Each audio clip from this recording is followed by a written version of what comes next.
Salut tout le monde, bienvenue dans mon vidéo. Aujourd'hui, on parle de la Tesla Model 3 2024.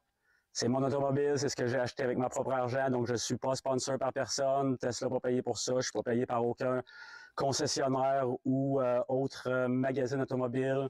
Donc c'est mon opinion honnête sur la Tesla. Sans plus tarder, allons-y.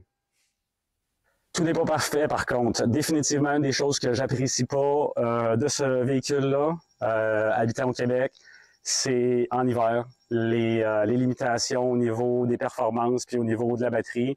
Définitivement, ça paraît. Nous, ici, on a le désavantage d'avoir des hivers très rudes et la performance, la performance proprement dit, pas vraiment, mais l'autonomie est réduite de beaucoup.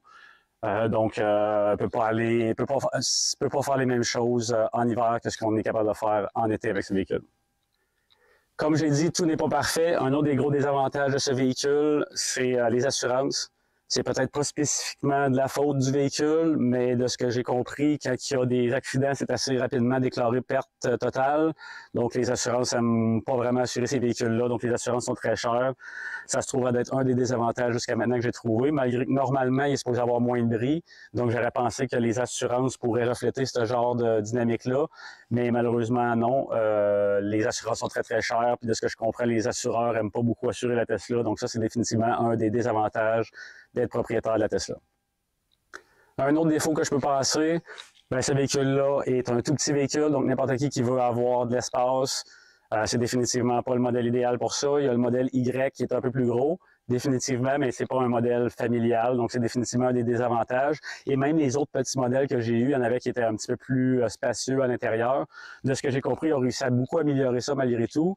Donc, ça peut être relativement surprenant. Il y a quand même de l'espace de rangement, mais c'est comparable à un petit véhicule. Donc, c'est définitivement pas l'espace de rangement que tu as dans un gros véhicule, dans une caravane. Si tu as une famille, c'est définitivement un des gros handicaps de ce véhicule.